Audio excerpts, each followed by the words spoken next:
大家好，歡迎嚟到癌症預後心理照顧中心，我係 Ivan。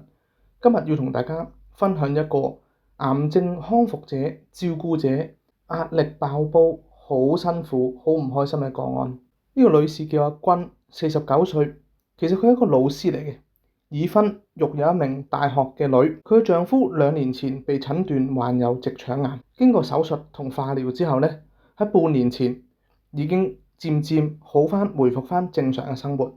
喺治療期間，阿君辭去工作去做兼職，承擔起絕大部分嘅照顧責任，從陪診、處理醫療嘅資訊、照料、飲食、做家務到情緒支援，樣樣都親力親為。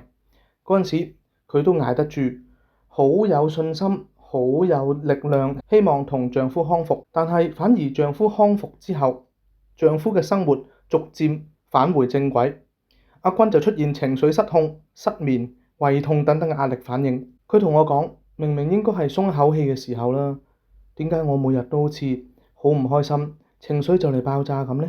喺治療嘅初期，其實阿君好緊張，佢會問自己係唔係我太攰呢？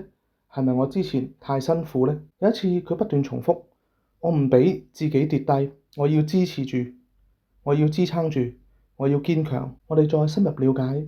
原來呢份支撐唔俾自己倒下，呢份強裝堅強係一份好深層嘅恐懼，對失去嘅恐懼。嗰陣時佢喊住咁講：我真係好怕再一次失去重要嘅人。再講落去，佢話佢父母20幾歲已經過咗世，而另一位摯友亦都喺4年前患癌症過世。呢啲經歷令佢對失去有好大嘅創傷性反應，嗰份害怕深深烙印咗喺佢嘅心入邊。佢都話喺丈夫確診癌症嗰一刻，佢內心已經有把聲話俾佢聽，一定會再次失去丈夫。呢個恐懼從來都未被表達，因為佢覺得如果我喊咗之後會更驚。當我哋幫阿君抒發咗呢份驚，再進一步，原來我哋發覺佢對摯友、對父母都有好多想講嘅説話，想表達嘅感情都未講。我哋用心理治療嘅方式，讓佢表達返呢份嘅説話，彌補返人生嘅遺憾。佢終於有一次講：其實我好怕失去你，我係好想再陪住你。終於有一次喺佢腦海入邊，同想像出嚟患癌嘅摯友講，患癌嘅父母講：我好怕失去你哋，我好想再陪住你，你哋對我好重要。當呢份失去嘅恐懼被表達出嚟，就會轉化成對連結嘅珍惜同埋渴望。